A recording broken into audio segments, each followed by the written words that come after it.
Hey everyone, how's it going today? Coach Alvarez here, back at you another episode of Coffee with Coach. Hope you're up doing well. Got your mind in the right place. If not, let's put it in the right place before I head up to the academy and teach some classes today. So I want to get this out to you guys. Something I've been listening to for a good, 4 or 5 days, something like that. But like I said, a lot of these videos, I got to break them up in parts because it's just a lot of information. And I want to make sure we get to the goodies and not just mix everything all together. So Admiral McRaven, okay, the speech that'll leave you fearless, all right, that's the title of the video if you want to check it out on the channel Big Y Motivation. Okay, Big Y Motivation is the channel, and then Admiral McRaven, the speech that'll leave you fearless. So he's talking, I've already shared parts of this already, and so finding hope in the worst situations, okay, that's what these guys are taught to do as part of becoming a Navy SEAL.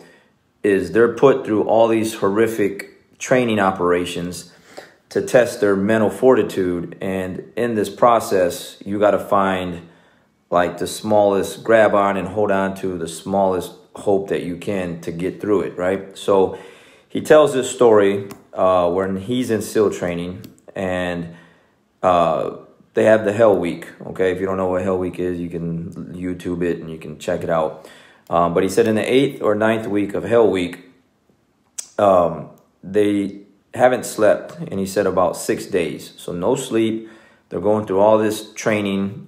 He's talking about the runs, and man, they're just basically working out the entire day. They'll run a couple miles, come back, get a little break, go do another workout, come back, get a little break, another work, like the whole day. And he said this goes on for like weeks at a time.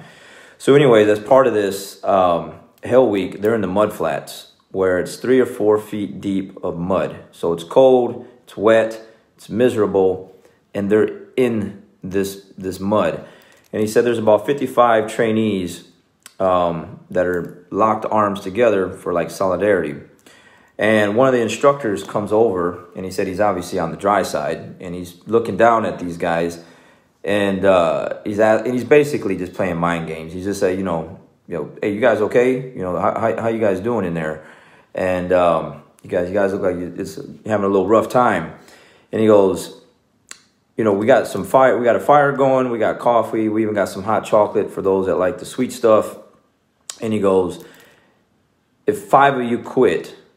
Now, quit meaning like you're going to come in and like you're done with the Navy SEAL training. You're going to go home and just be a regular person, and you're basically just, you're giving up, okay? So if 5 of you quit, you can all come out and enjoy this nice hot fire, coffee, hot chocolate, whatever, and get out of that cold, miserable, wet mud. And he says that one of the trainees started to move, started to leave, and he said he had to grab a hold of him and hold on to him and say, hold on, brother, like, wait, hang in there, And he says in this process, one of the other trainees started singing. And so the instructors heard that, and also of course the other trainees heard that. So someone else started to sing. Someone else started to sing. So the instructors were like, hey, cut that out, stop it, blah, blah. And he goes, those guys just kept, they all started singing together. And he said what it did was it provided some hope. It gave them something to take their mind off of what was happening. And he clearly states in this speech that he's given is like, that's what the Navy SEAL training is there to teach you, is to find hope in the worst situations that you're in, because obviously these guys go to war, they're going to be doing all kind of stuff. And so they don't know what lies ahead of them, but they try to make the training as worse as possible to put these guys in positions to make them quit so that they can find and dig deep to pull out some kind of hope that it's going to be all right and you can push through it so that you can push through it. So, he talks about how it's made to like weed people out, weed the guys out that are really, really there to become Navy SEALs, and then weed the other ones out that are just wannabes, saw something on TV, got a little motivated, and then when it's time to really dig deep and get in there and stay there, they don't want to stay there. And so they need to get those guys out of there. So you can just, obviously you relate this stuff to life, right? Like it's just going to be one of those things where, you know, I sent someone a message earlier that I saw in like a business group. And it's basically for business, but it's relatable to everything. Like basically you're always going to have problems, okay, in your business, which is pretty much true.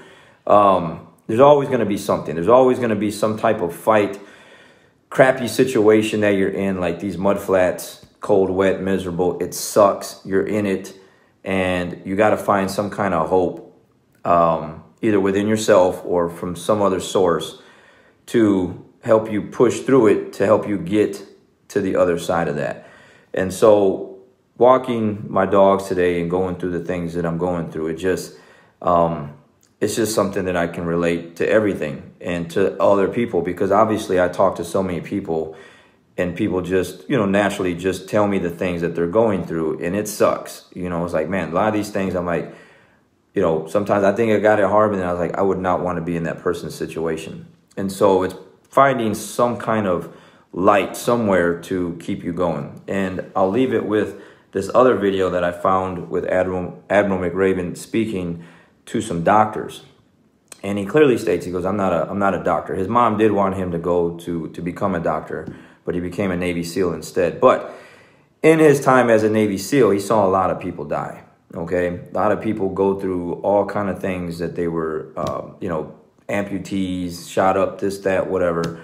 You know, people, you know, friends, you know, dying on the hospital bed. He saw all kind of horrific things, and he's telling these stories. Like he's telling these doctors, like, look, your job is to, regardless of how tired you are and what you're going through, what kind of long day you had, is to provide some type of hope to the people that you're treating. Because he's talking about how one time one of the guys came in, they're in battle. And they're in Iraq, Afghanistan, somewhere. And he's like, the guy got shot up like 15 times. And so he brings the guy in, and whoever's working on him was like, you know, they've never seen someone get shot that many times and live. And he tells the nurse or whoever it was, like, hey, thank you for doing, you know, for taking care of him. And she says, I didn't do that. You know, something else did that. He goes, I've never seen that before. You know, what I just witnessed, someone that got shot that many times in this bad a condition make it. And he tells these other stories. He goes on and on. He's like, then he tells a story that I shared with you yesterday where he was diagnosed with some type of cancer. One doctor was like, hey, you know, you need to get back to the States. Your career with the Navy SEALs or, you know, whatever is over. Basically, you need to just kind of get some things in order.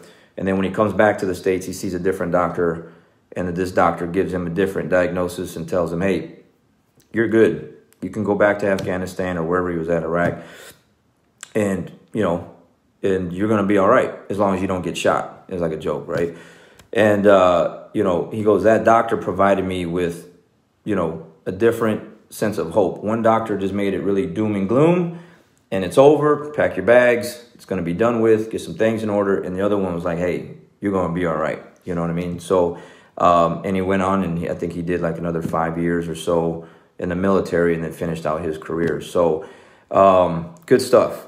Good stuff. Like, it's just something that when you feel like it's at the end and you just don't feel or find or see a way out, you got to dig a little deeper to find some sense of hope so that you can push through. And that's hard for a lot of people, because once you see, like, it's just like you're at a point of no return, or you made so many mistakes, or you've done so many things wrong, or maybe life just kind of puts you in this situation.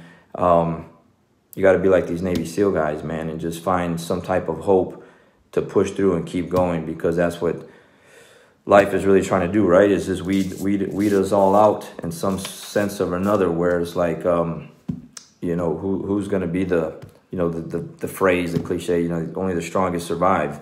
But it's true. You know, you got to dig a little deeper, be tougher, be stronger, and find some type of hope to push through and get you to where you need to get to. Okay, check this out, guys. Like, you guys need to hear these stories, man. This is how I start my day. I walk around, whether I'm running, walk my dogs, and I'm listening to this kind of stuff, And this kind of stuff just starts building up calluses in my mind to just withstand the crappy things that either people or life do to you. All right.